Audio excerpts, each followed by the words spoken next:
All right, let's call case number 2540, Brian T. and Susanna Bristol, trustees, renovation. Yeah, thank you. Welcome.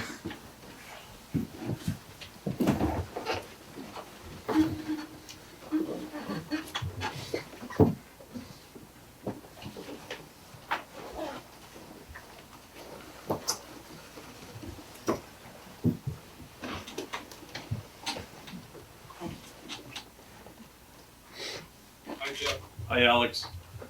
Got you. We're going to start our 4:30 meeting right now, and this is not the other one that you're used to, but this is case number 2540, Brian T. Just to let everybody know that we do have recording going on the back. We have Alex Bysite on the phone.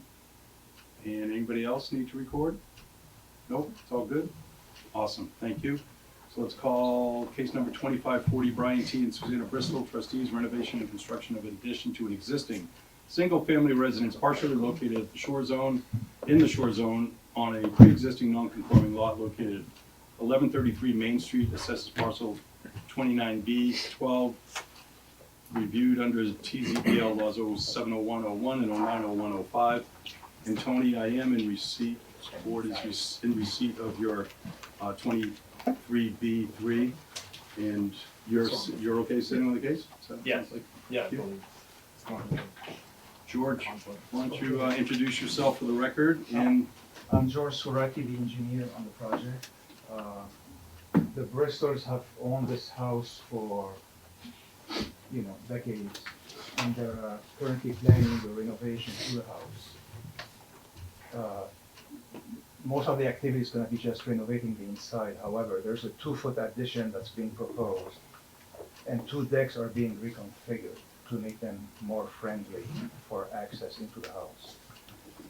So you have the site plan here. This is Vineyard Sound. The house is right here. This green line is the limit of the shore zone. So from the green line towards the sound is the shore zone.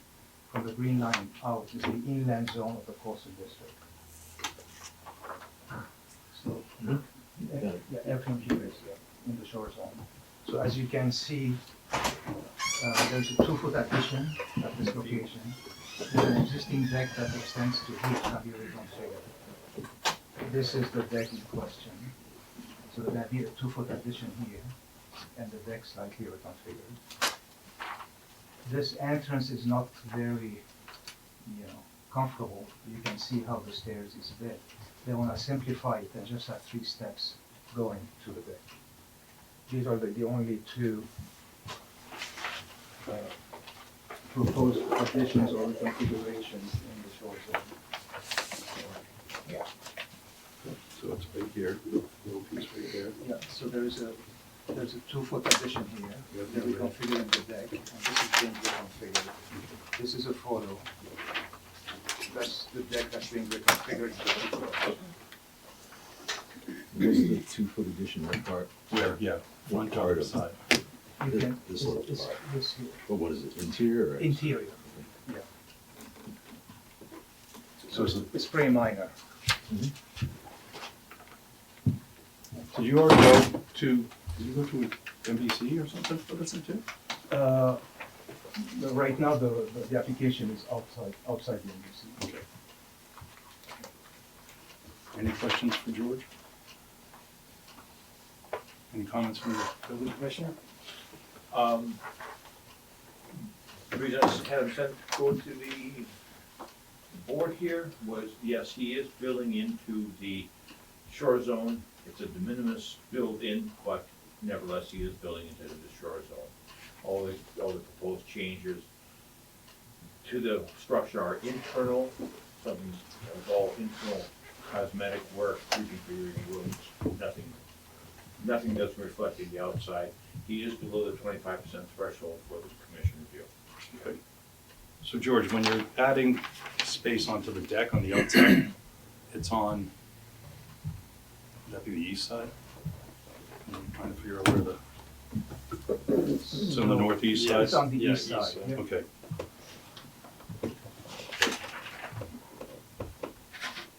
And you have a full set of architecture Yeah. plans if you wanna see them. So that addition is just within this, Yes, it's just like bumped out It's a- slightly and it's then a- you're it's just a pushing two-foot it bump back? out. Gotcha, Mhm. okay. Bigger one. I don't And think this so. other one is essentially just moving the stairs. moving the stairs and Making raising it- the deck, yeah. Seven oh I'm one gonna oh one. eliminate It's like just, 7, 8 pre- steps and just create. Pre-existing non-conforming Right. uses, and then the other one is the So it's 0901. not really much. Yeah. I'll do the 01, Probably 07, Yeah, I was looking 01, at that, so 01. you have the That's stairs already in there. basically done, that's why It's they're just there. this and Yeah. But you have What do you think, Concom? I don't have it available, but I can bring it up. Nothing, nothing. 09, 05. Oh, I missed it by a page.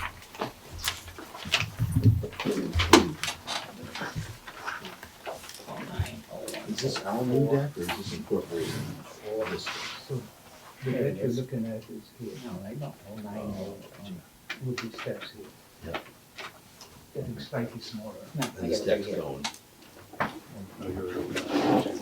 Oh, you're right. Is that answered here?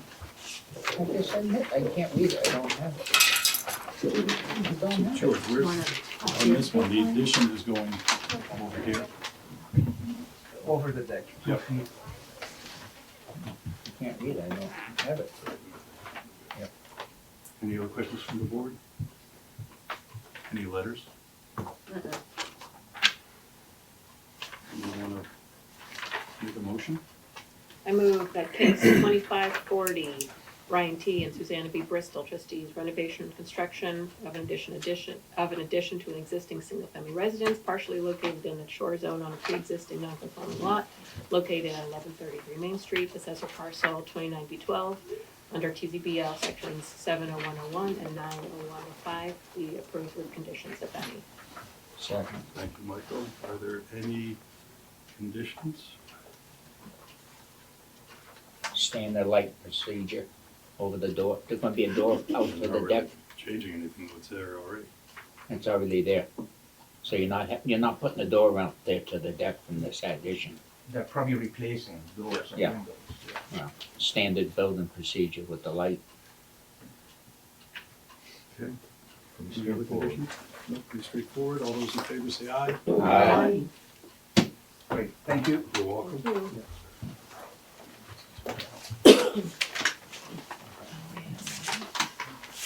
All right, let's call case number 2539, Tisbury Planning Board, to appeal the decision of the Building and Zoning Commissioner to issue a building permit for the property at 123 Beach Road under Mass General Law, Chapter 48, Section 8, Tisbury zoning bylaws 060603. And what we are going to do is, we're going to have a hearing officer. This is going to be Mike Ciancio. You okay sitting there? Do you want to change? I think everybody can see me that needs, and I can see them if it needs to be. And just checking with, before I turn it over, just letting everybody know that I know that Ms. Lucas has had, and, what are we calling now? No, not a conflict, no, it's just a disclosure. I've had a disclosure concerning Mr. Agasapor. We defined that in the past, still on file. We have also, I have also filed an updated one as well. Anything else? And Alex is on the phone in case you need him, Mr. Chairman, Okay, and you're taking over. all right. Thank you. I'm Mike Ciancio, Neil Stiller, Akia Lucas, Tony Holland, and Rick Holmans. And myself. Oh, actually, And- Rick's not sitting on it, I'm sitting on it. I'm sorry, Jeff's sitting on it. And I will not tolerate any outburst of anybody here. I won't recognize you unless it's recognized by me. Understand? Thank you. So the applicants, please introduce yourself and present your case. Connie Alexander, Tisbury Planning Board Chairperson, and, John Robinson, Tisbury Planning Board. Thank you. and the Tisbury Planning Board respectfully requests that Akia step down and recuse herself, and so does Mr. Crystal. And so we are asking for that. We feel as though it would be in the town's best interest and be the most fair and impartial. Would you like to disclose the reason why? In Akia's disclosure form, she did write that her husband had done some code work. I interpreted it for being this particular property, That's correct. right? So I just felt as though, just to keep it squeaky clean. That's fine, that I might made the be- offer, I Yes, understand. we appreciate that. And for Ikea, Miss- you willing to Oh, yeah, step down? absolutely. Thank Yep. you. And for Mr. Crystal, his lawyer happens to be Mr. Brown? That's not true, actually. Mr. Brown is not my attorney. The firm is. Oh, the firm is. Yes, he does not represent me in anything currently, the firm. Now, if he wants to say that's different, that's, Is he a partner in the firm? You are a partner in the firm. he is the firm. You're the owner of the firm, okay. So we just felt it was very close, and we felt as though there could be some kind of, I mean, we know each other fairly well, I imagine, but it's up, Jeff, it's your call. It's, you filed the disclosure, but we felt it would be in the town's best interest if you just kind of stepped aside and, So, But that's up to you. Alex, so that leaves 4 members on the board if I recuse myself. And then they would need all 4 to Vote unanimous. vote unanimous, and they have to accept that, correct? That's correct, and Jeff, it's your call whether or not you wish to accuse. Okay, I wish to sit on the case. So there will be full 5 going Mr. forward. Crystal, I can do my, you feel you can sit on this case with a clear conscience? absolutely. And no, There's no Miss- financial interest in this. no financial interest? And you have no bearing whatsoever? Correct. Nothing to gain by this? I have nothing to gain by this except here. It's Right. just- Can I make one more additional comment? Introduce yourself, please. Yes, Ben Robinson of the planning board. In the past, in public, Mr. Crystal has made comments about the planning board. I think everybody has heard those. And that also adds to our worry about impartiality, that he has particular views and opinions of the planning board. Well, in a case like And I that, just then, wanted to put that So- on the record. So since Mr. Robinson put it that way, which was the true reason of why they would like me to step down, I will recuse myself for this. Mr. Crystal, that's not correct. I'm speaking for myself, but that was not the reason I asked you, First, not at I all. will leave my phone with you, thank you. and I will step up. And who is this gentleman on the phone? This is your town council. Oh, okay, thank you. Okay. Just for, hello there, sir. Okay, just for verification. Alex Weiser. Okay, thank you. Okay. Okay, so you understand that there are 4 members. We have to vote unanimous. Okay. So, please present your case. Okay, so, the planning board does a lot of work across the town, and before I get started, I just wanted to say, the planning board, we're elected residents of the town of Tisbury, and you 4 are appointed Tisbury residents. So our voice is really going to you. That's who we're talking to here. We're not talking to anyone else in this room. It's us and you guys. And we're here as representatives of the other 3 members of our board. And we had a unanimous decision. We did not agree with the commercial building permit being issued for the front building on the property. We have some concerns for consistency of the process in the town. When we spoke to David Dineski, who's town legal counsel, he informed us that the only way we could really further that discussion was through what we're looking at right now, with an administrative appeal. And so we're here today with what we feel is legal advice from David Dineski to come forward and present what we feel is not even a hard thing to do.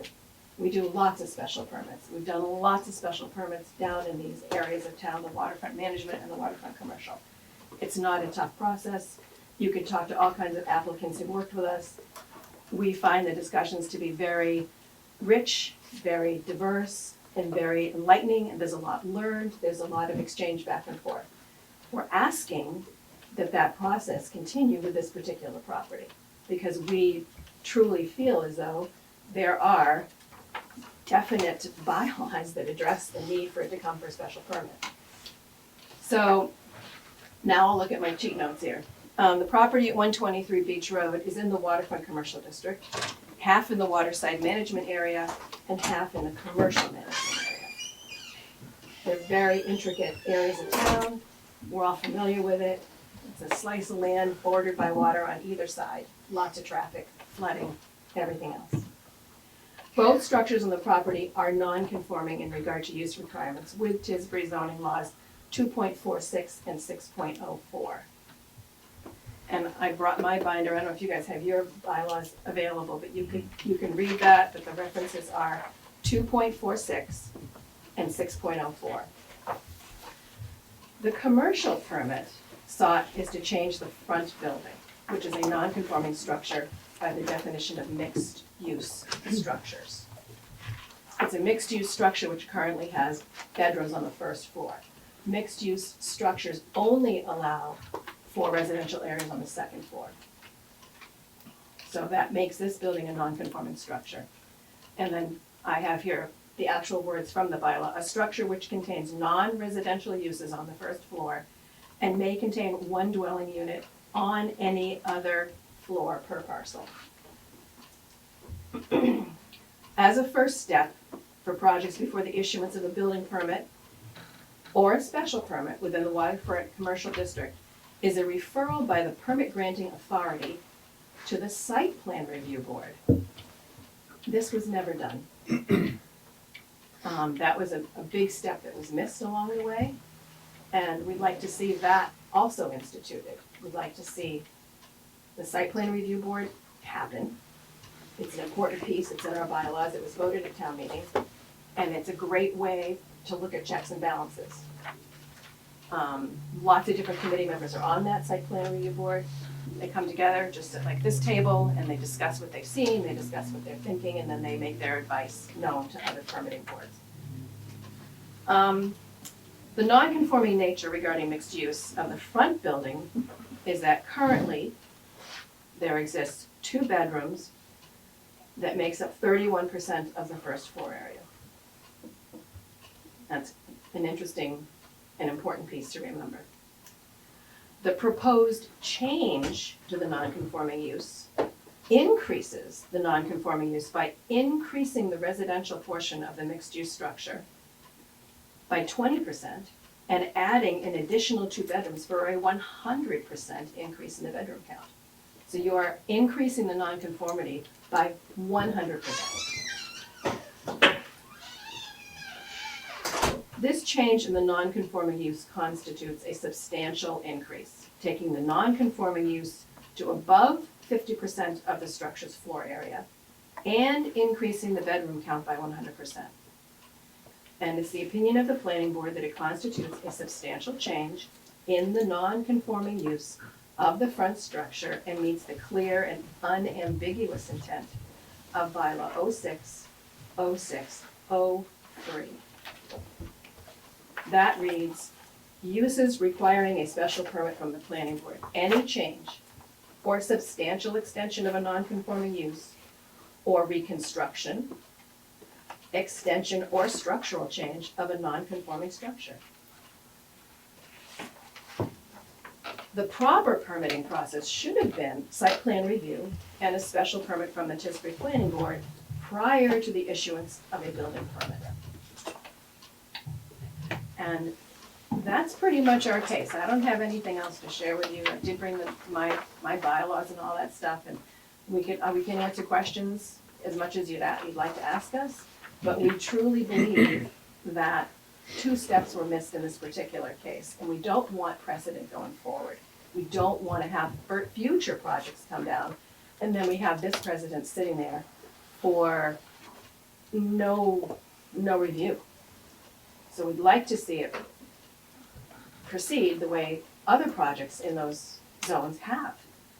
We've had plenty. We just want that process to happen again. All work that was done in that building was done on the interior. There was no exterior work done on that building. That building's been there prior to zoning that came into effect. We're talking about the non-conforming use.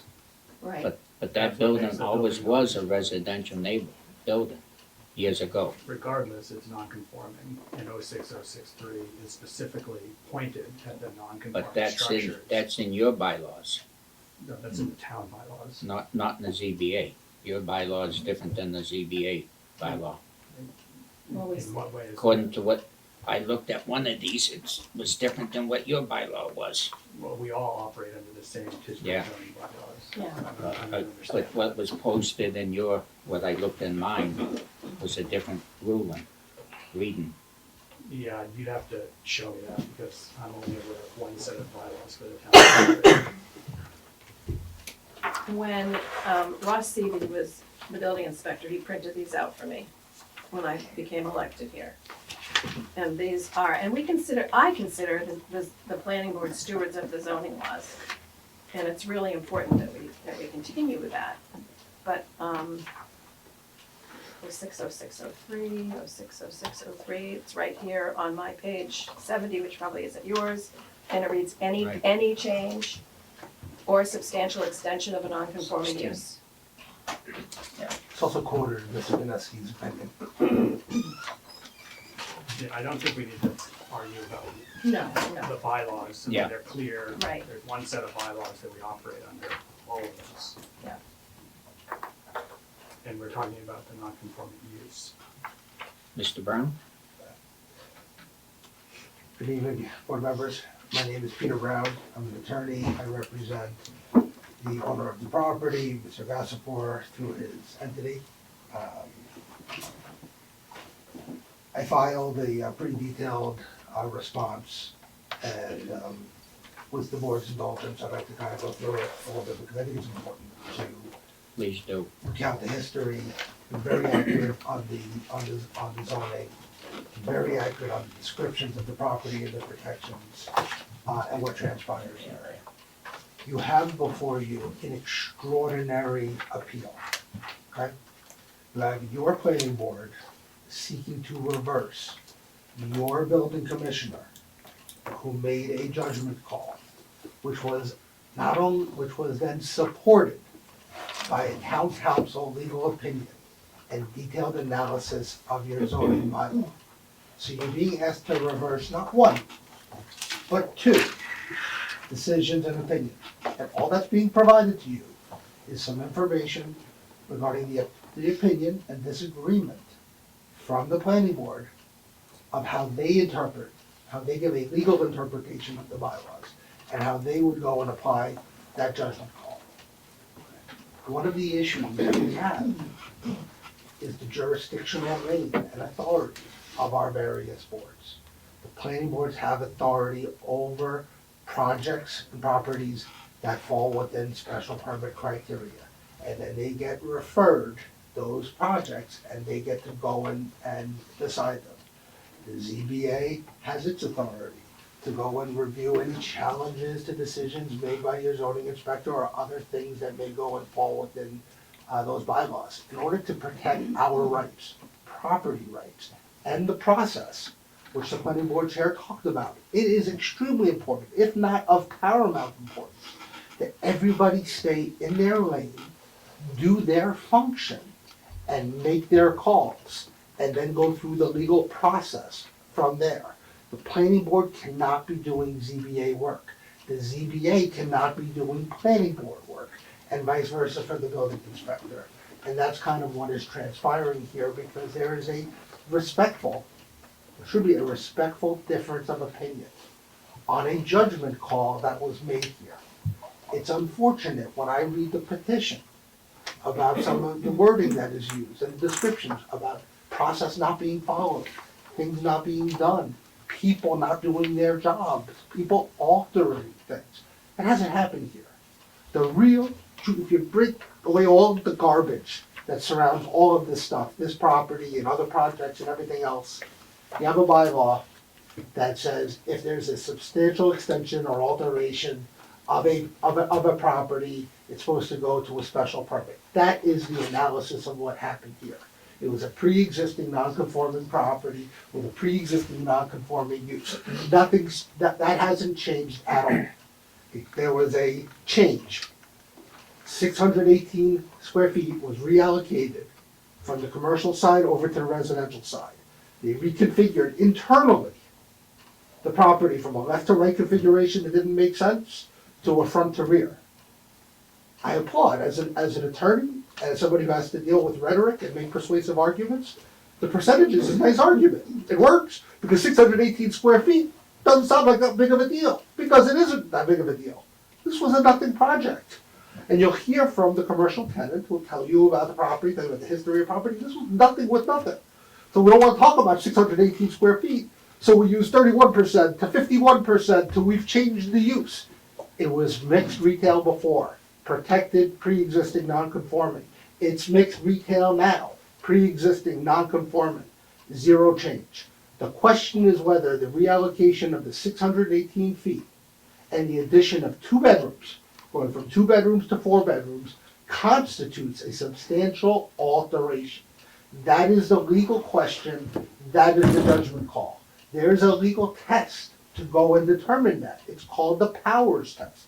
And you saw it written in Mr. Dinesky's opinion. That is what Mr. Monka did.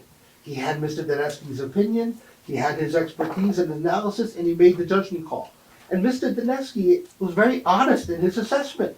He's like, it's a judgment call. He's like, I probably wouldn't, if he went the other way, I probably wouldn't have told him he was wrong. But he's certainly not wrong going the other way either. That's why people are put in that place of authority, and they have to go and make calls. So to go and have one board come to another and just say, because I disagree with you, I would have made a different call. I want you to go in and make this builder, you want to go build the project with risk, I want you to throw out the building permit and go through a special permit process? For what? For 618 feet and no difference and no change? And we sent this property for a review by the MVC that they were able to go and get rid of? And we appealed the rear building too, and then we went and dropped that before you? That's the history of what's here. So I kind of want to walk through some of these key points, because I think it's important. Okay? Number one, I said, it's nothing more than a disagreement of an opinion. There's zero question here that the legal jurisdiction is Mr. Monka's call. It's not the planning board's call, it's not the ZBA's call. He makes the call. Somebody with authority is allowed to appeal, and you can challenge his call. But it's his call to be made. Okay? His call was not in any way, can't possibly be described as arbitrary and capricious, as violative of the law, as violative of any process. You look at the facts and you make your call. And that's what he did. So there's no legal basis, none whatsoever, to go and overturn that decision. And there's a reason the law, Master General Law Chapter 40A, requires a supermajority to go and overturn the building inspector. This is a very extraordinary request that's being made. Okay? So not only do you have his judgment call, you have the fact that his judgment call is supported, not just not contradicted by, it's affirmatively supported by the legal opinion of your town council. He advised in writing that it clearly entailed a discretionary judgment call. He told you it would be reasonable, even if he had gone the other way, and you shouldn't be reversing that either. And I will say to you, you have an opinion from Mr. Dinesky. The planning board has a separate counsel, Mr. Silverstein. Okay? You don't have a legal document back from any attorney sitting there saying Mr. Dinesky gave the wrong advice, the town council gave the wrong opinion.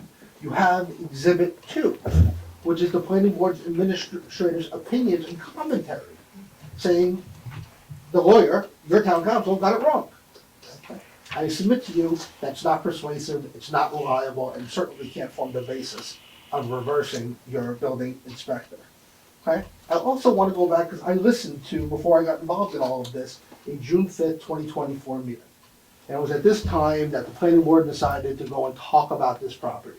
There was no permit before them, there was nothing submitted to go in them, but they thought there's something going on here and we want to go and be heard about this particular property. So they put it on their agenda and they had a discussion about it. And they took a vote as to whether or not to give informal, non-binding advice to Mr. Monka that we've looked at the bylaw and we hold a particular opinion.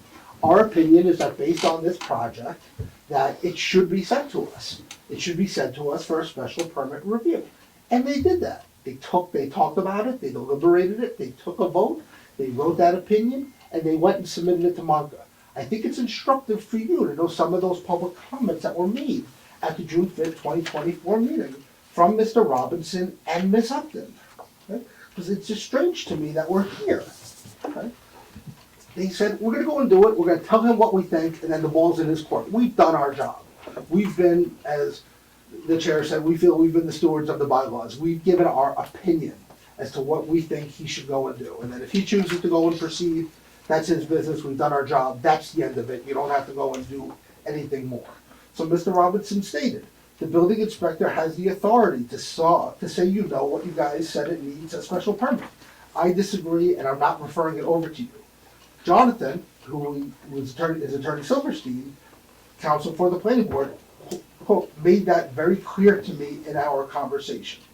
Whether the building department wants to ignore whatever the planning board says or not, that is up to them. And I just want to make clear to the board members, even if we say this requires a special permit, it doesn't mean that the building inspector is going to say, yes, you need to go get a special permit. Now that puts the building inspector on the hot seat for making that decision, and that's on him. And then Ms. Upton added, urging the board to go and write this letter to Mr. Monka. She went and said, end of story. If we go and do this, we send the letter, end of story. The ball is then in his court. And as Ben said, if he says, I disagree with the planning board and I'm willing to put my chips on that, and that's on him. And the planning board has done his job, which is to require a special permit come in front of the board.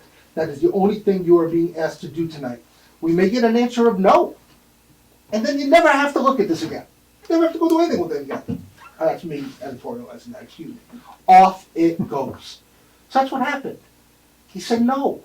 He went and reviewed the law and he said it wasn't special permit criteria and he issued the building permit. And off it went, and Mr. Gazapour went and built a very nice project, as you will go and hear. But yet, you know, we're here in this extraordinary request to go and reverse it. Okay. With respect to the specifics of the building on the substantial alteration, I think this is important, right? Because it comes down to whether there's any change or substantial extension. This is what Mr. Dineski determined, this is what Mr. Monka determined, and this is what we argued. No changes to the building footprint, none, zero, zilch, didn't move, didn't go out 1 inch. No changes to the existing parking area. It was a mere design reallocation from left to right, front to back, 618 interior feet of living area. No change in use, zero, zilch, mixed use before and mixed use after. The prior use was non-conforming. Mr. Robinson is correct about that. It was pre-existing protected mixed use. It was mixed use before, it's mixed use now. The only thing that changed, it's not use. Only thing that changed, it was a alteration of the 618 feet. Adding two bedrooms to 4 bedrooms and shifting some better space for the commercial tenant. So the question became, as Mr. Dineski framed it, is does that addition of the 2 bedrooms constitute the substantial extension? He said Mr. Monka was well within his authority to determine it does not. On page 4 of our brief, I laid through about 8 or 9 separate quotes from Mr. Dineski's opinion. I think they're important. So, this is not me arguing it, we agree, but this is the law. He said, in my opinion, the improvements at the property do not appear to rise to the level that would typically be seen as such a change or substantial extension. When you review the cases and you look at what it's not what you would typically go and see. He says, in the first instance, this is a determination of the building inspector as zoning enforcement officer. There's no question about that. He says, as I explained below, it's my view that the building inspector could reasonably find that there is a substantial extension or that there is not a substantial extension. Okay? He described what he was looking at, which we all agree. For the front building, the owner is proposing to reconfigure the interior use to change a side-by-side arrangement to a front and back arrangement. That's what we did here. The question then is whether the improvements at the property are a change or a substantial extension of a non-conforming use, such as to require a special permit. In the present instance, the direct issue is not a loss of non-conforming use status, but whether the improvements will amount to a change or substantial extension of the non-conforming use. The same question that is the subject of the so-called powers test. Therefore, in my view, it is appropriate to apply that test here. Situations where the courts have found a change or extension that goes beyond the protected scope of a non-conforming use tend to involve, he's talking about the typical situation, tend to involve a fairly marked contrast between the original use and the modified use. A marked contrast. Mixed use before, mixed use after.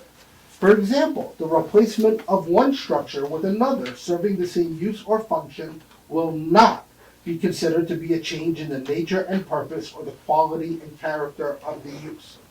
Rather, I see the main issue as the expansion of the residential use in the front building by the addition of bedrooms. That's what we're talking about, going from 2 to 4.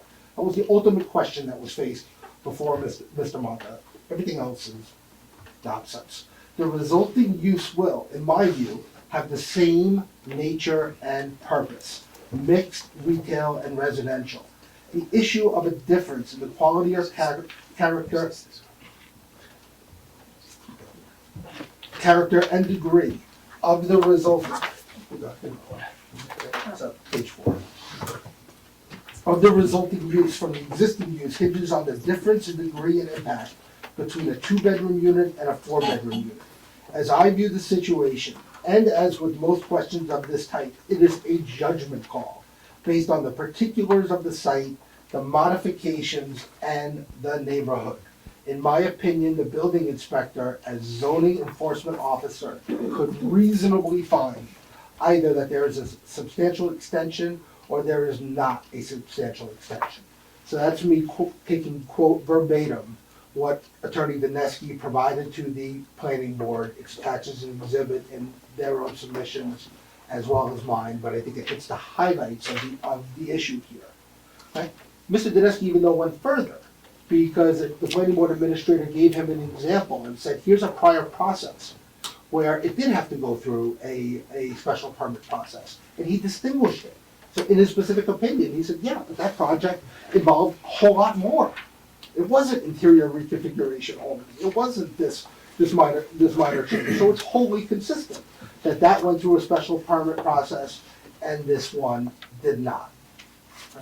Our argument is that this appeal cannot be used to override the building inspector's reasonable interpretation and application of the bylaw 06.06.03.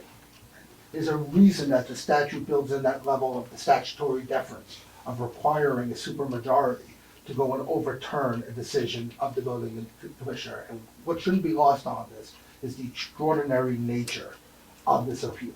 There's a couple of other arguments that were made in the petition that were argued that I want to address, and then there was a new one that was made today that wasn't submitted. So I appreciate the indulgence you're giving me and the time to respond to some of this. And one of the arguments that's made here that wasn't argued, but was written in the papers, is they argued any change, their interpretation of the bylaw, is any change to a non-conforming structure, no matter how slight, requires a special permit process. So you had a pre-existing non-conforming structure, that's it. If you touch it, do anything to it, it's a change, and therefore it has to go and come before us. Right? That's the argument. It was made at their meetings. It was made again specifically in their petition. It was properly rejected by Attorney Dineski. I am telling you, it should be rejected. It should reject it. It defies any common sense in any legal basis. So literally, if you go and you wanted to do some window changing or touch anything in a property at all, you have to go before the jurisdictional lane of the planning board. And I understand the planning board, people might like going before the planning board. People might detest going before the planning board. It might be a very good process to have a discussion. It might be a terrible process that goes and takes up a lot of costs and time. It's immaterial. It's irrelevant. When you have property and you're doing a project, you follow the law and you follow the process. You can't be forced to go down a particular lane and subject your property rights to somebody else's prerogatives and authority if the law doesn't give that board that authority. So that interpretation is one of the written basis for the appeal. It's legal nonsense. And I appreciate this, tonight somewhat, that trying to focus on the bylaws and trying to focus on their position and interpretation of the bylaws. But it was unfortunate to go and read the petition and some of the language, because the language expressly and implicitly implies a number of things. It implies that Mr. Marka did something wrong, he didn't. It implies that the ZBA did something wrong because he refused to go and talk about it with the planning board and engage in informal discussion. It implies that the property owner did something wrong. It's just wrong. It's wrong to even say it and to go and present it. I was disappointed by it. We saw unassigned and altered. That the complaining that the building inspector ignored the planning board's, what they did is they injected themselves into a project and a property without it being sent to them. So the fact that he issued the building permit and altered the planning board administrator's change in the open system, it was described as unassigned and altered what they did, so they kind of subjected themselves to jurisdiction. And he went and proceeded properly under the law. No, you didn't unassign and alter anything. No, you didn't do anything wrong. You followed the law. Right? They claim he did a preemptive issuance of a building permit because you disagreed with their interpretation and didn't submit it to a special permit review. No, sir, you did your job. You heard an argument tonight that it should have gone, separate from a special permit, it should have gone to the site plan review board. I have about 50 to 80 pages here. That's a new argument. I haven't heard that one yet.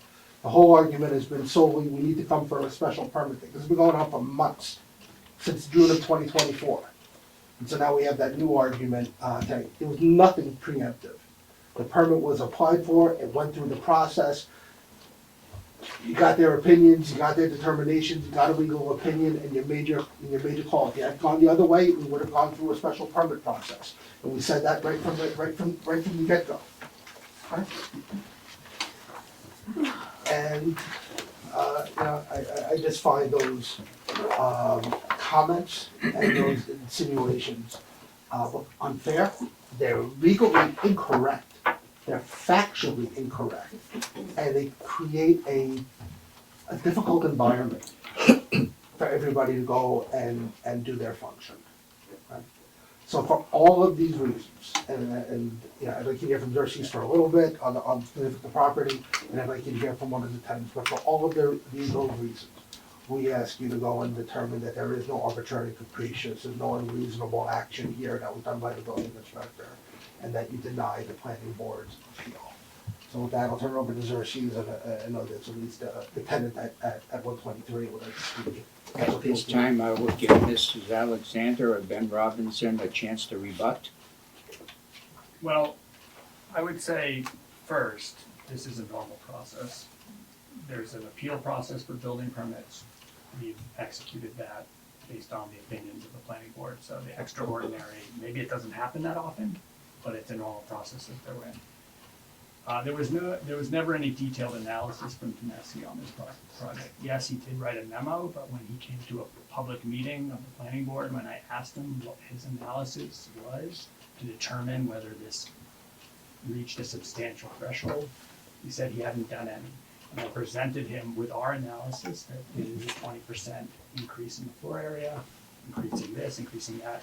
He did acknowledge those, but he never did any detailed analysis, as Peter Brown alluded to. Town counsel for us is David Dineski. Jonathan Silverstein is not counsel for us on matters. We have a contract with Attorney Silverstein in our review of the bylaws and recodification of the bylaws. And Jonathan Silverstein is a counsel for the planning board on an adjudicatory process for projects that are in front of us, but he does not represent the board. We don't have town council. And the June 5th meeting that was quoted from was prior to the issuance of the permit. We can't anticipate what the building inspector would have done in regard to the commercial permit that was requested. And so we couldn't make any determination at the time whether we would appeal something that hadn't been done at that time.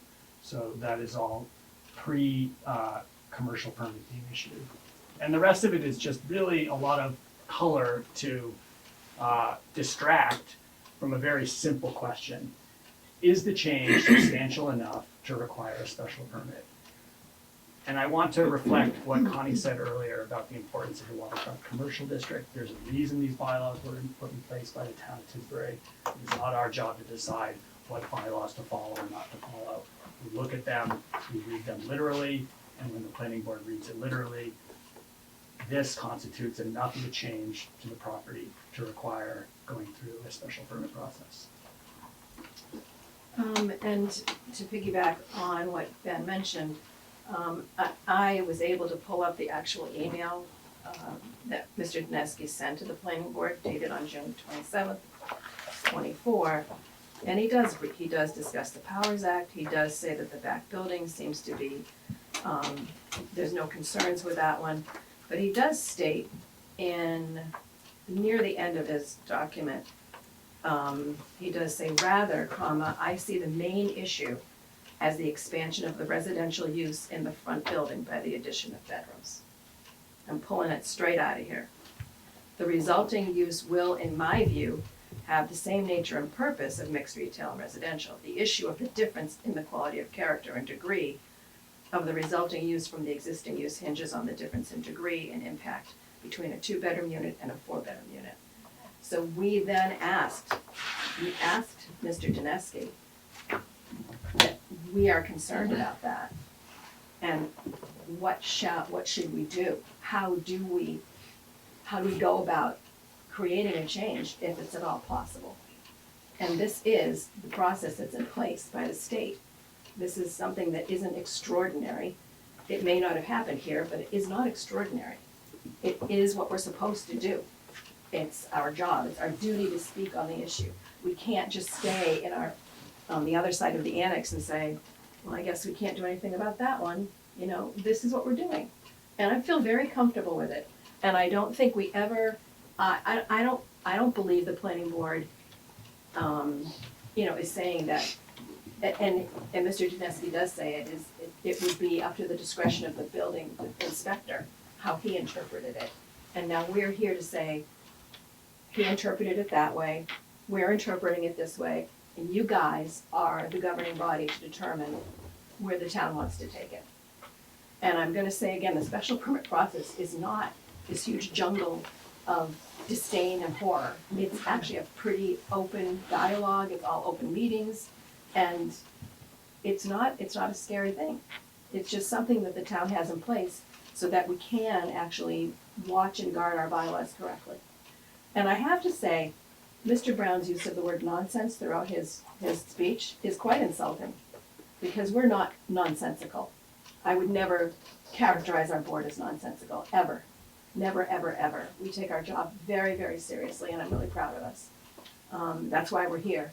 This is not an easy thing to do, to stand here, to sit here in front of this gathering of people and kind of have to take, this kind of back and forth. We're not nonsensical. It's not nonsense. It is an important thing, and we're coming as 5 town citizens talking to you as town citizens and saying, it's in your hands. This is up to you guys now. And site plan review was something that was discussed earlier in conversations between departments. It may not have been in the actual whatever you're recording from. Also, Mr. Brown quotes back and forth between his own words and Mr. Dineski's words, and it was really confusing for me because I had Mr. Dineski's words right in my face, and it was very, very difficult to kind of determine who was saying what. So everything Mr. Brown said wasn't exactly what Mr. Dineski said.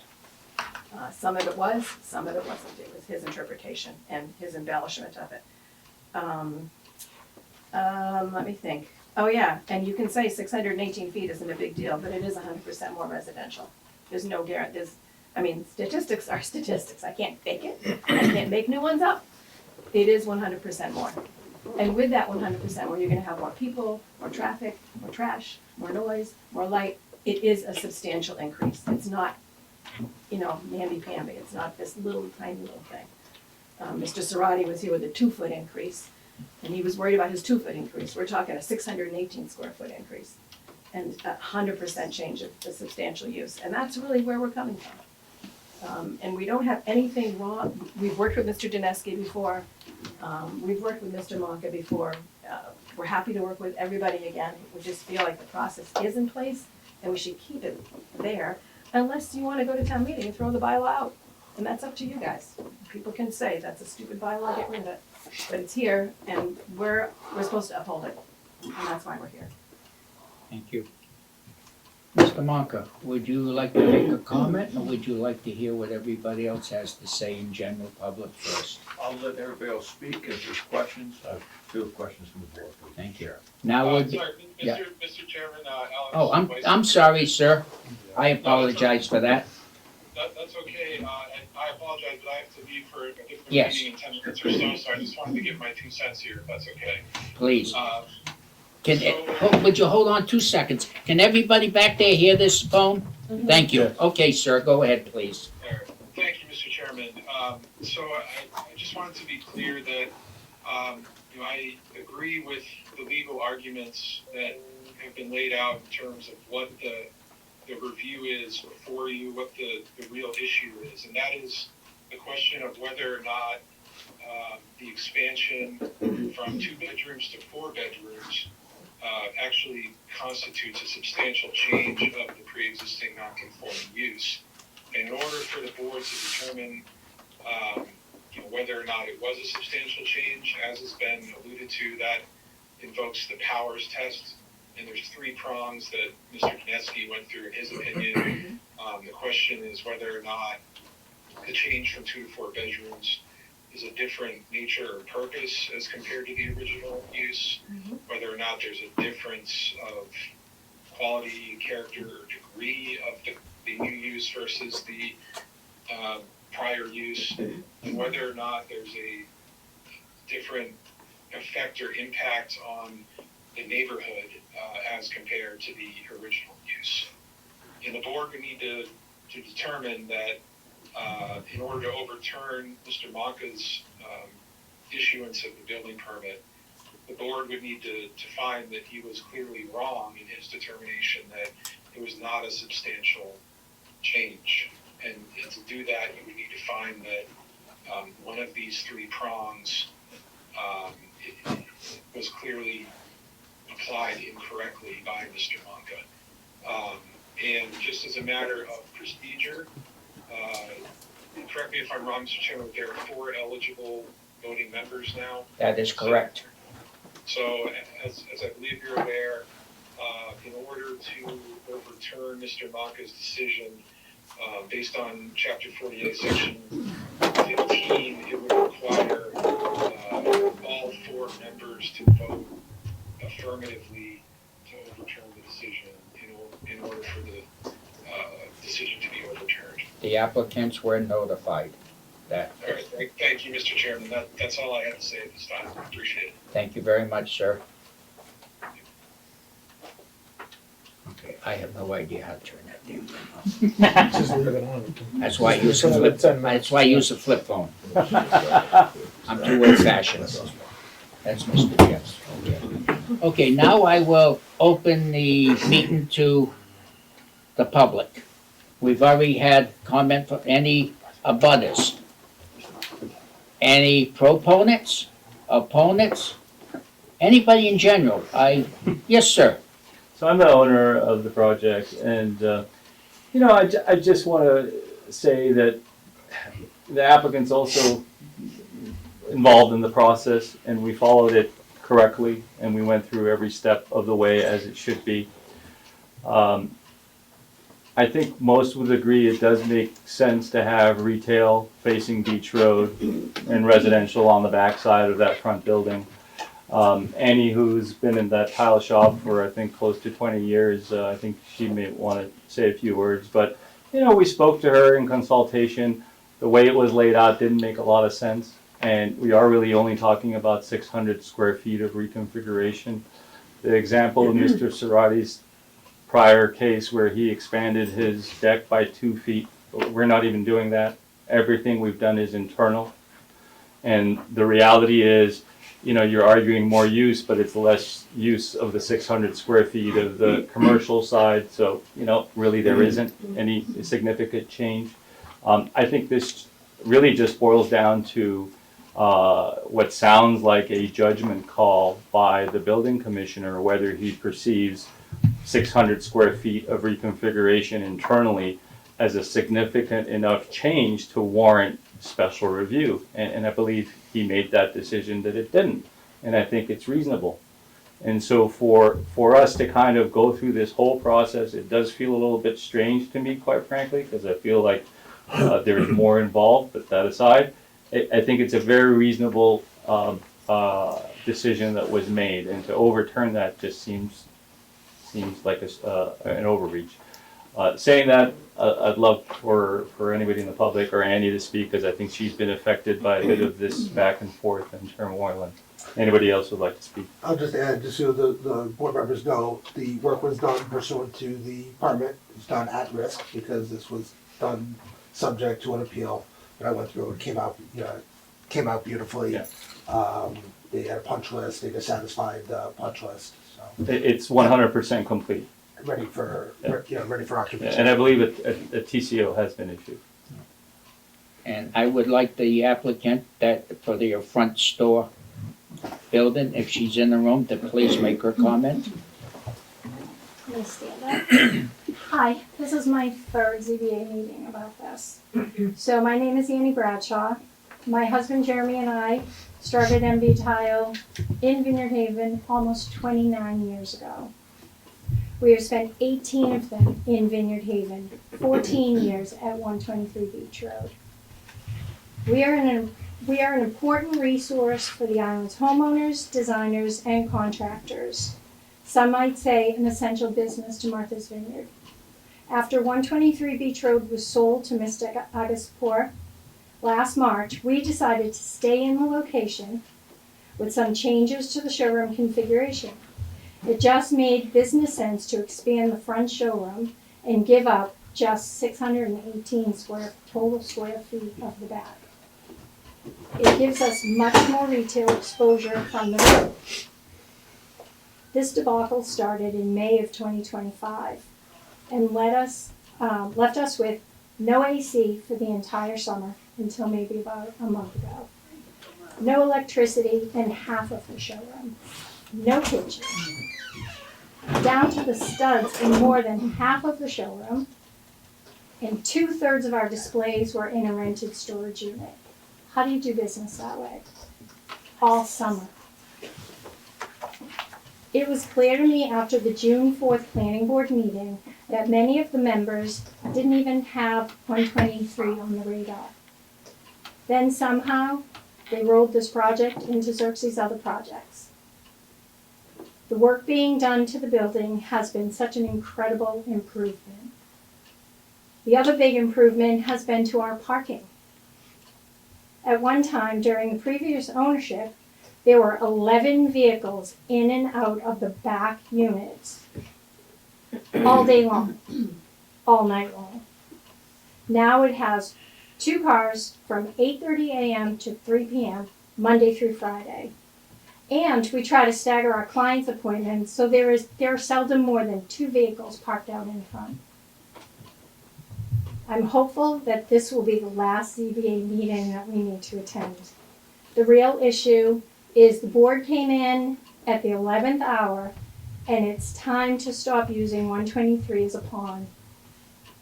If nothing else, it shows that if bylaws need tweaking, it is time to address those issues and stop wasting taxpayers' money and resources on personal vendettas.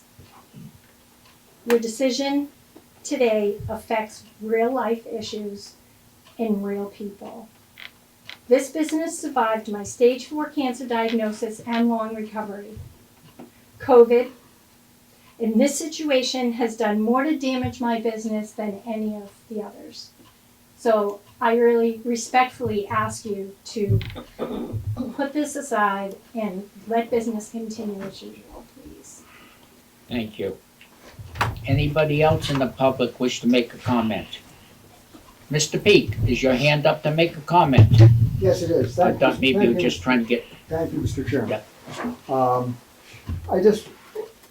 There seems to be a certain animosity here, and I just want to point out that upholding the bylaw's intention that a project like this be reviewed by the planning board in no way suggests that it would not get the special permit. Go through your special permits, go through the planning board special permits, find out how many have been denied. It's in there because of the nature of that area, waterfront commercial district. And it says specifically an increase of a non-conforming use. 2 bedrooms and 4 bedrooms is without question a 50%, 100% increase of the non-conforming use. Doesn't mean it's not perfectly okay. It doesn't mean that they're not doing a wonderful job. It doesn't mean that the planning board would turn down that special permit. They have no axe to grind about the thing. But with the whole town dealing with the encroaching sea level rise and working on sea level mitigation, increasing the usage of a building which is totally substandard to those goals, is worth looking at and worth thinking about. And it's worth talking about even on behalf of the owner, because you could point out, okay, you put $500,000 into this building, the hurricane comes along and it's gone. So that's neither here nor there, but it is not an aggression against an applicant to follow what is in the bylaw, which 3 different places in the bylaw you are directed to do in a literal sense to the benefit of the town. So I just want to take some of this them, they out of it, because that's not what this is. The town has put these regulations in place, and all the planning board is asking is that they be followed. There are innumerable cases where we have tried to, do the weave, as a certain politician likes to say, and help people get what they need and what is perfectly reasonable, even when it's without the specific wording of the bylaw. And that can be good, and it can be disadvantageous in terms of somebody else coming back and saying, well, why do I have to have a special permit? They didn't have to have a special permit. So I think you should uphold the bylaw, which is crystal clear. It's not a matter of interpretation or opinion. And I think you should have no reason to expect that Mr. Agassapur would not get a special permit from the planning board. Thank you. you're welcome. Anybody else out there? See a lot of people, I see no hands. Oh, okay, I see, I'm sorry, I couldn't see it from where I was sitting. That's okay, I'm just gonna sit though. Please introduce your name, please, for the record. Yep, my name's Grayson Bowker. And I worked, sorry. Oh, I get really nervous. Take your time. Ugh. Sorry, public speaking. That's all right. Yeah. I mean, it's absolutely. I can do it, sorry. My name is Grayson Bowker, and I've worked for Annie and Jeremy Bradshaw at MV Tile for 13 years. Sorry, I can't do it. Sorry. My name is Grayson and I've worked for Annie and Jeremy Bradshaw and MV Tile for 13 years. This misstep by the planning board has caused an immense level of stress and loss of income. The MV Tile building located at 123 Beach Road was brought before the MBC and it was denied. Then the planning board, trying to push their own personal vendetta, decided to combine it with the property owner's other Tisbury projects. This whole event has come down to the planning board wanting to see the building inspector fired to shut down the developer from doing any projects in town and to pat themselves on the back. I feel that some of the planning board members have been abusing their power and have caused unnecessary litigation, which is affecting an independent business owner and their employees. The unrelated project on Spring Street should have no bearing whatsoever on this 123 Beach Road project. The outside of the building has remained unchanged. This is an established island owner and an operating business that has fallen victim to very powers that are in place to protect island-owned businesses. This not-in-my-backyard approach to this project is detrimental to the town of Tisbury and the island as a whole.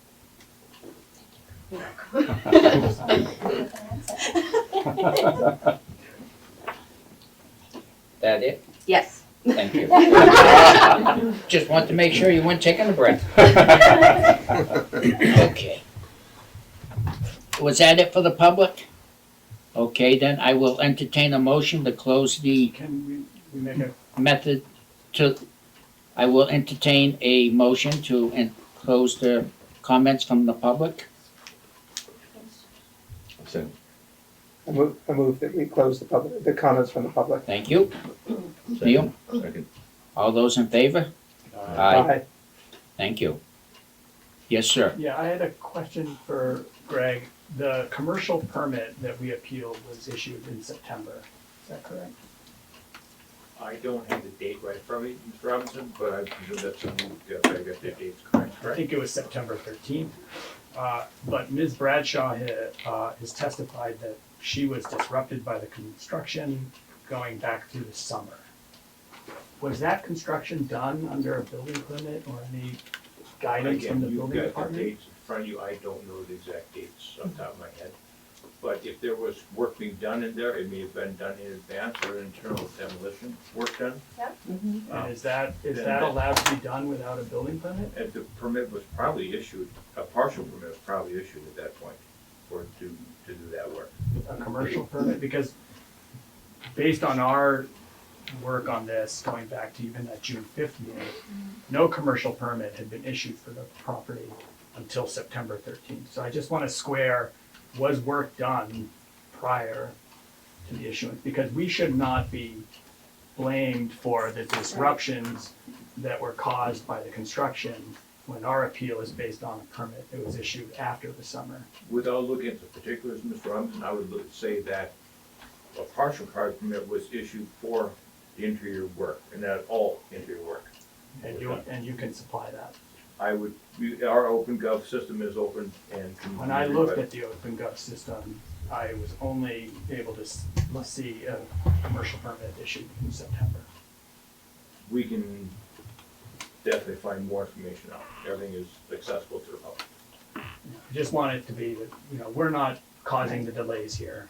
No. Right, and to once again corroborate what Ben just said, it's interesting because Mr. Dineski, we realized that the back building was, within all the rights and regulations, it was fine, there was no administrative appeal aimed towards the back building. There was a building permit issued for the back building in early June. And Mr. Dineski informed us that we needed to file an administrative appeal within 30 days of an issuance of a building permit. We didn't have the commercial building permit issued yet, but Mr. Dineski's advice to us was, I would suggest you adhere to this 30-day. You can always withdraw your administrative appeal. So the initial administrative appeal, which we withdrew, was concerned about the front building. But by the time we got to the hearing date, no commercial building permit had been issued. So we withdrew our application. Very quickly after we withdrew that application, the commercial building permit was issued. And then we filed our appeal on the front building. So I'm sorry that you were just uncomfortable over the summer, but it had nothing to do with us per se. We weren't stopping work or anything like that. It wasn't because of us. So just to clarify that. And I want to validate your emotions are real. and they're say felt again? by everyone here today. I'm Yeah. sorry that that happened to you. It's very uncomfortable. I understand, and I feel for you. I have great empathy for that. But as Ben said, that kind of stuff wasn't exactly our fault. And you can read all of our minutes, and we're pretty straightforward. And I don't believe there's a personal vendetta here either. Right, okay. Mr. Monka, you have any rebuttal at all that you wish to comment on? I actually entertain, Mr. Chairman, if the board has any questions they'd like to pose. All right, I will ask Open. Mr. Holman, do you have any questions for the building inspector, commissioner? Yeah, it could be for you, Greg, but, so what is the status of the occupancy permit for this building, and what conditions need to be met to issue that? As of the last inspection I've done, it is finished. I am holding occupancy permit pending your review tonight of the permit, if there's any type of conditions you need put onto it. But as of right now, the building is complete and ready for occupancy. It's been checked out by fire chief, plumbing, and electrical inspector. And what would be, the practical effect of us, and we're being asked to overturn basically the building permit, I correct? understand that it is, yes. So what would be the practical effect of us overturning the building permit? At this point, the construction work is done. So you would have to, if you overturn the building permit, it's done. You're gonna face an appeal by the property owner to But- continue to work. But you would not, if I understand, and I'm not an expert in any means, but it doesn't sound like you would be able to issue a certificate of occupancy, Correct. Yeah. which would mean that the business would be impacted as well. Correct. And the living quarters would be, everything would be Yeah, put on hold. exactly. Yes. And there'd be quite a bit of chaos at 123 Beach Road, Yeah. I would think. Yeah. And have you had, and maybe this is a question internally, but has there been any opposition to this project by the neighbors in that area? None has been voiced to me. No, sir. Okay, I mean, when I heard the Yeah. third, Can I add that if you could not? We're closed, I'm sorry. when I heard the third test of this is the powers test about changing the character, one would think that there would be some concerns raised by the butters and such if it was I have heard that. bringing a change. So I think, Mr. Chairman, I think those were the Right.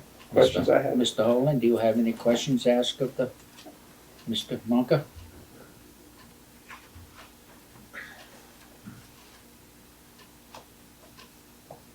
I guess it would just be like the series of events that you went through to approve and so forth, and why you deemed it not necessary.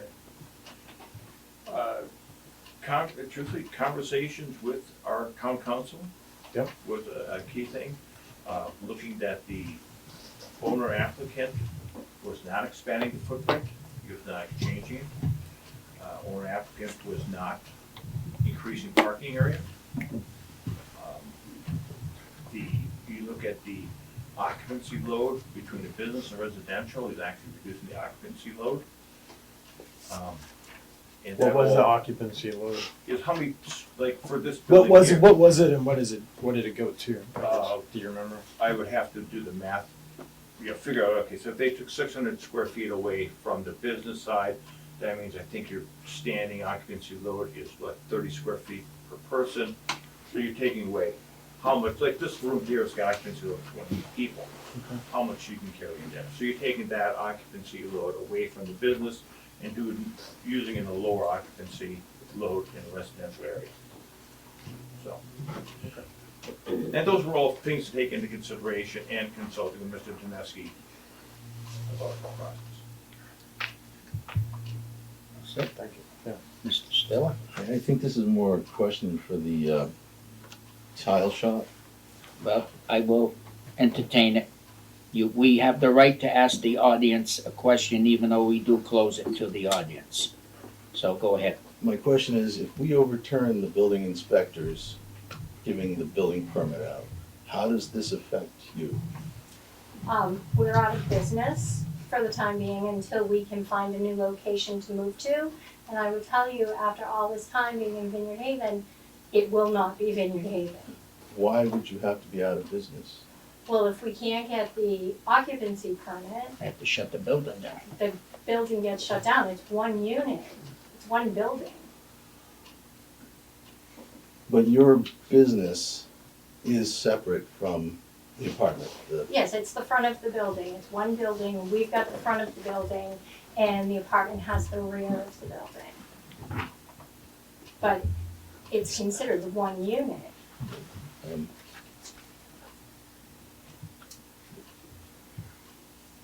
You may have an answer that I haven't. Well, I mean, my question is, was the business in operation during the summer when it was construction, during the Limited. fall?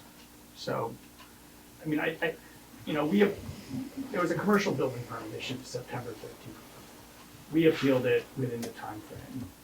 Our appeal was delayed a month because of your scheduling. At this point, the building is completed. Most of that is because the work started well before a permit was issued, as was been testified by the public tonight. And so, yes, maybe the building is complete at this point. Sure, some of that work wasn't being done for the back building? No, the Well- tile shop owner testified that her business was disrupted this summer due to And I construction, don't know. right? Yeah. So, the fact that we're at the end and a temporary CO has been issued, I don't believe there's been a CO issue. yes, a temporary CO has been issued to the building on December 6th, I believe. Yes, the temporary CO So- was issued, as Mr. Monka stated, he's holding the permanent pending Okay. your He consideration. has not, you've issued one, but you haven't released it. Okay, there we are. If I- Okay. So so the business has been able to operate while all of this construction, previous to the actual permit being issued, post the permit being issued, and here we're at the end. Our appeal came in after the September 13th commercial permit was issued. Here we are, a month, 2 months, 3 months later. That's the process. The property owner took it on himself to do work at his own risk. And so the fact that the building is complete at this point doesn't negate the purpose of the appeal period of a building permit within 30 days, which we did. May I? Yes, sir.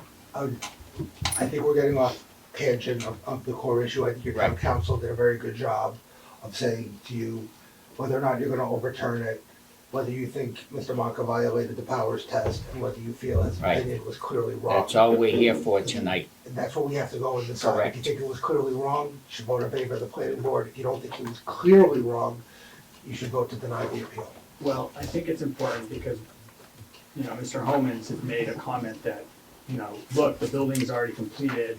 What could possibly happen at this point? The building is completed because there appears to be, given the testimony of the tile shop owner, that the work had been done before the issuance of a permit. The issue of a permit, a work before the permit's done, does fall on the building department. Same thing I with my regard that, profession. But I can Mr. come Homan down on it, is right? testifying or saying that, look, there's nothing that can be done, it was completed. This permit wasn't issued in June or March, whenever the work started. It was issued in September. He was just asking a Appealed it. question, things can obviously be done. Right. That's what you did. I didn't make any declaratory statement. All I I'm did just was ask a saying we question. shouldn't be punished for the fact that the work was done before we had the chance to actually appeal a real permit. During my presentation, I clearly said he chose to go, the builder at his own risk, chose to go and do the work and complete the work while this appeal was pending. He was able to go and evaluate the appeal, the merits and the risk of it, and he went and did that.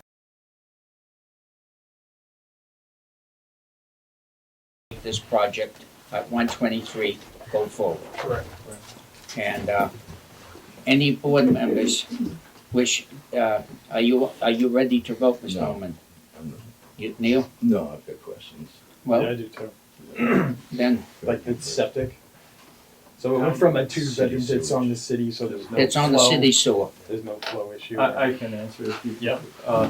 When we started this project, Expanding the. we had this concept of the front to back and increasing it from 2 to 4 bedrooms. And under advisement, we were told that it is on town sewer, but we would have to go and ask the town for the additional flow. So I went to the select board at the time, I believe they were acting as the sewer commission, or, I'm not sure if the members were interacting, et cetera. They heard the project, we presented it as we built it, and they thought it was fine, and they granted the flow. So the flow was granted before anything started. Because it's not a Board of Health issue, it's a sewer commission issue. Yes, the sewer commission felt Right. it made sense, given what we're Right. dealing with housing and everything, so that they So they felt. don't have an issue with it. No, the select board voted unanimously to approve the flow. So, also, I'm on the sewer advisory committee, and we gave him a sunset clause, which means that, you get so many months, we'll hold the allocation aside for you, pending what happens in the future. So that's where that is right now. Okay. Yeah. We are getting a little overboard here. Yeah. Mr. Stiller? You mentioned a preemptive opinion. Was that done prior to, back in June? We sent a letter to the building department saying, our opinion is that this would require a special permit based on the plans that were on file at the time. That's, I think, what they were calling a preemptive opinion. Connie, as you have this book down, could you please refer me to the exact clauses that you're using, the exact pages? Because I read it earlier, I know it, but I wanna go over it word by word. If we go over 06, go into, 06 starts the waterfront commercial district bylaws. And, Page 70. Well, it might be different. it might be different. Who's the- Yeah, our who's books are the different than actual your number? books. Yeah, it's What I weird, said though. earlier. Right, exactly. It's 06, 06, 03 Right. 060603. is the pertinent bylaw. Any change or substantial extension of a non-conforming use or reconstruction, extension, or structural change of a non-conforming structure. Right. Right, so it's the use portion of that is the important one, the substantial extension of the use of a non-conforming use, and the mixed use, And if the you look at, apartment being on the yeah. same level floor, Mhm. which is, that's 2.46, which is the definition of mixed use.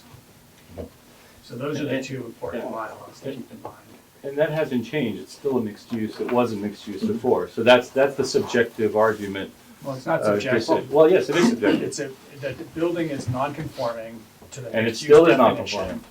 And Right. that non-conforming is what you take into account with 06, 06, 03. Anything that's non-conforming in the waterfront commercial district, you look first at 06, 06, 03 to determine that is it enough of a change, a substantial enough of a change to require a special permit.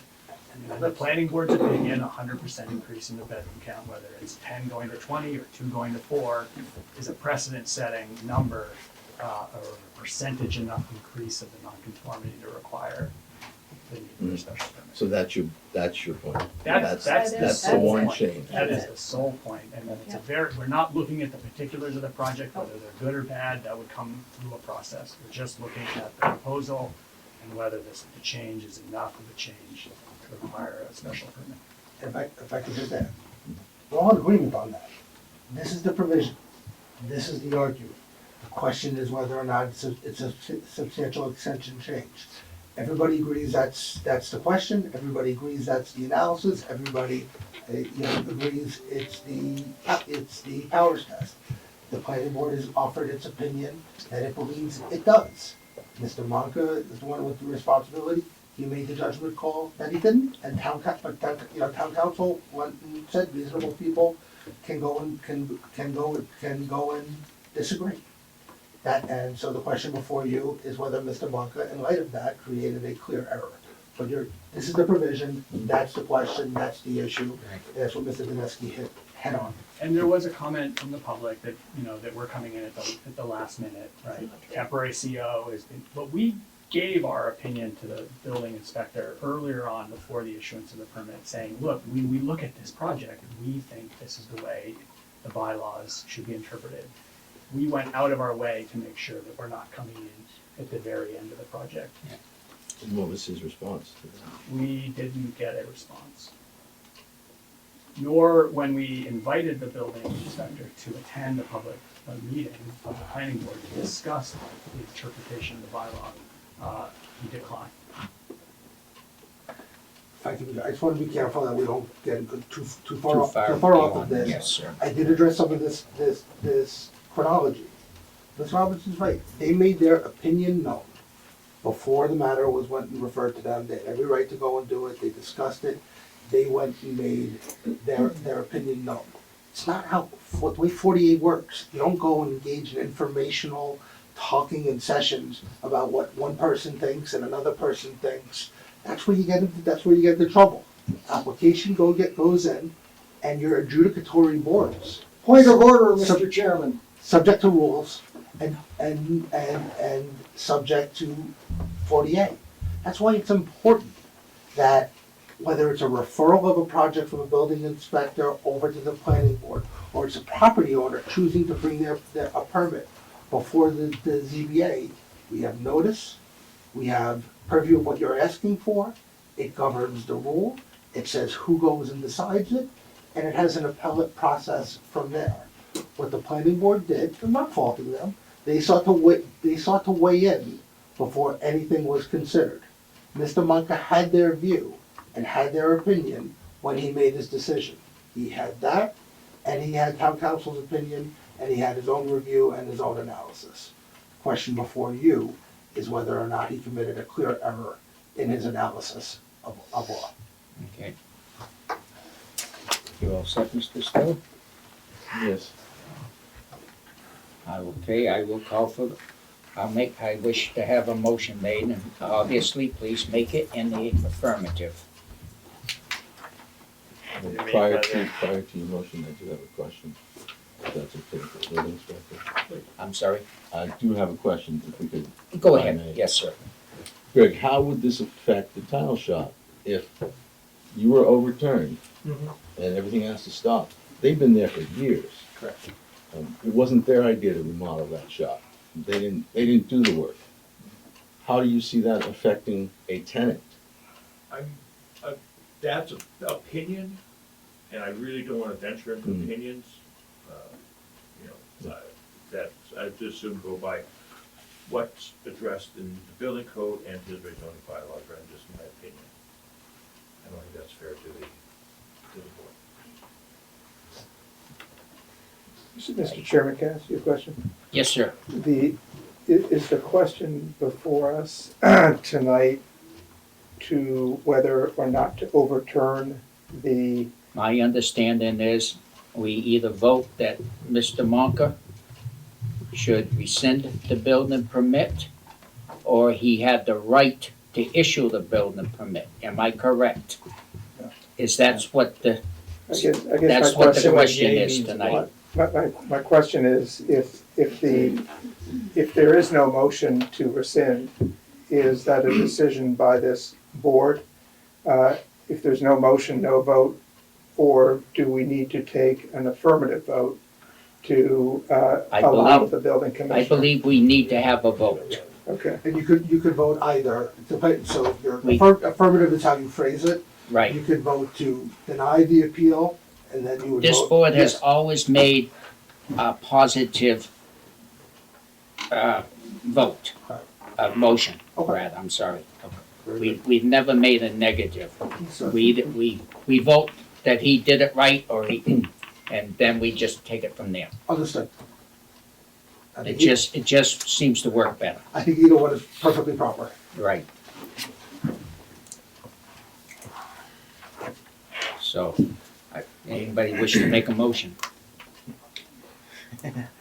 I move case 2539, Tisbury Planning Board to appeal the decision of the Building and Zoning Commissioner to issue building permit CBP 24. You can bypass all the for a property bylaws. located at, 123 Beach Road. Do I have a second, please? Second. Okay, I want to make sure I say this right. All those in favor of upholding the building inspector's decision to issue the building permit for 153 Beach Road, please signify by saying aye. Aye. Aye. Vote was unanimous. Good job.